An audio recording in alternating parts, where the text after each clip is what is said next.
What is your take on disclosure right now? So actually, 2017 is kind of the inflection point that I think led to where we are now. Yeah. There's a New York Times article, a Tic Tac video. 2017 was a year in my life when I got really into this for, let's say, personal reasons. And What personal reasons? well, just various reasons. Did you have an experience? Yeah, I had a few. Yeah.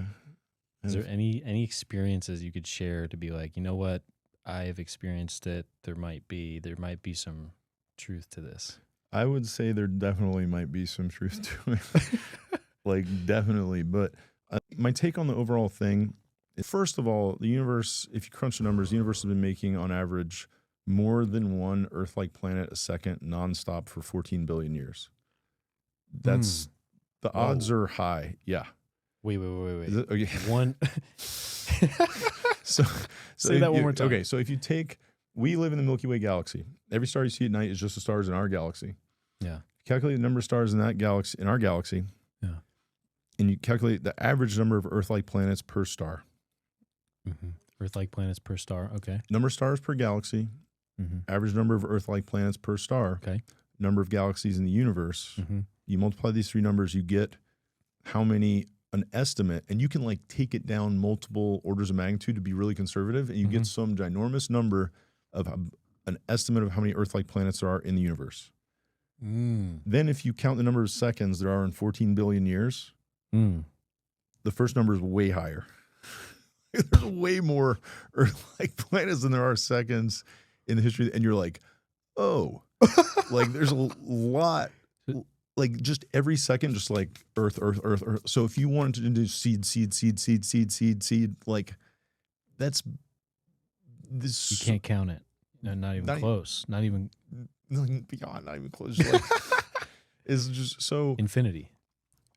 Essentially. Yeah. And so based on that, I think the likelihood of somebody somewhere also having become alive. Especially like whatever they're called, meteors or asteroids have hit Earth and they had like amino acids on them. Come on, man. Yeah. When I was a kid, they told us Earth is the only place in the solar system with water. That is, you want to, this is, I can say this. This is public domain information. One thing you can say. Okay. So when I was a kid, they told us the solar system has 9 planets. Let's, and then they kick Pluto out, which that's not what this talk is about. But let's say there's 8 planets now, okay? Right. There's not actually 8 planets. There are 2 groups of 4 planets. Okay, so here they are to scale. What page is that? This is page 3. Okay. All right. So they can flip open to page 3. Yeah, it's $10 on Amazon. I'm not making any money off this, solely to share cool science. Yeah. And it's all pictures too, by the way. There's no paragraphs, pictures, and then just a bunch of genes at the end. So it's I'm like, wow. I used to teach 6th grade in East Austin. So this is based on teaching 6th graders. And you taught them some stuff. Oh, they learned a lot. We're gonna go there next. Fire, emergency room visits, also science. But so if you look at this, there are these 4 dots. Yeah. That's Mercury, Venus, Earth, Mars. Wow. It's tiny. Yeah, there's 4 planets that are so small you can't see them on the camera. Then there's an asteroid belt. I'm not saying it's like a fence around a zoo, but it's reminiscent.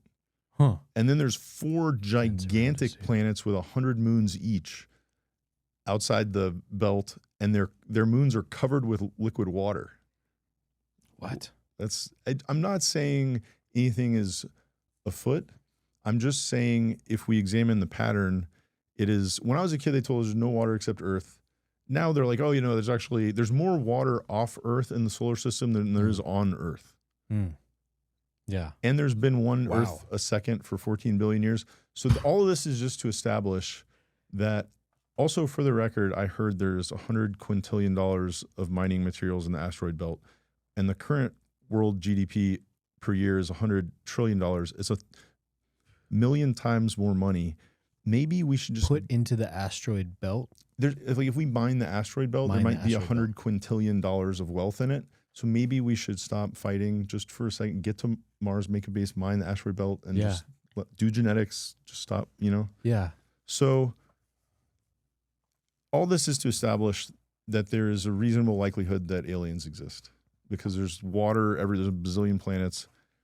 And then if one of them beat us to technology by 1,000, 10,000 years out of 14 billion, Mm-hmm. the oldest recorded human history is like 5,000 years ago.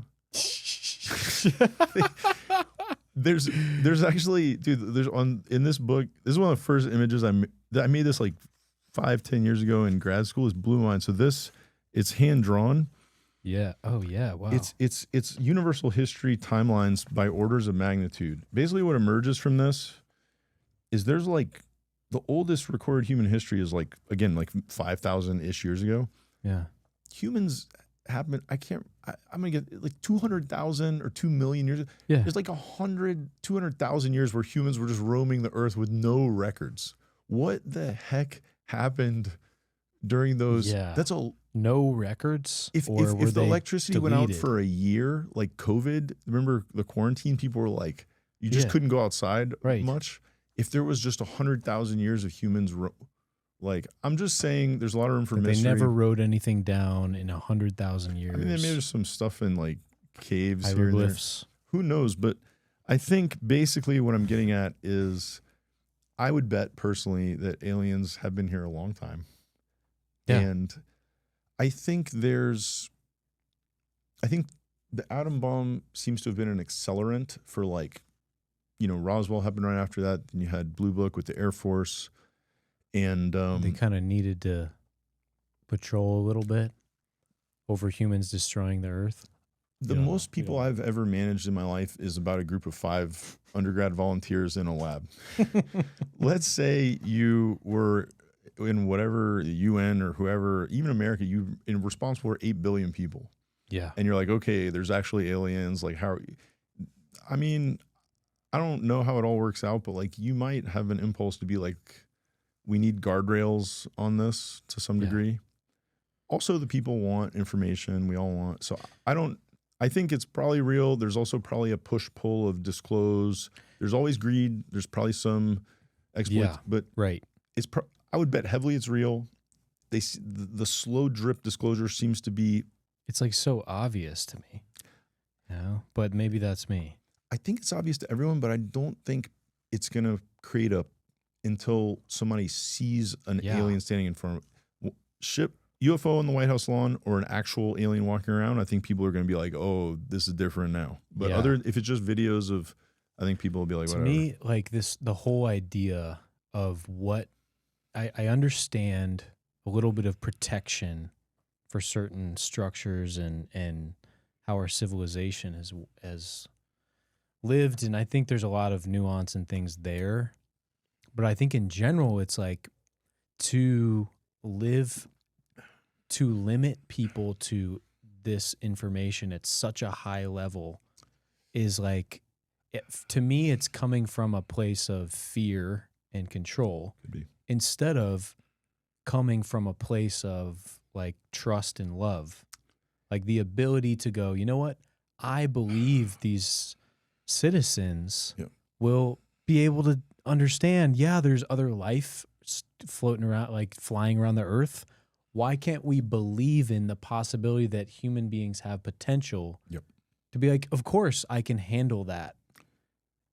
I just think we have this seed of fear to think, oh, like we have to protect all this information and not tell people. I know there's a lot around it. But it's like we're just living from fear instead of living from love and possibility.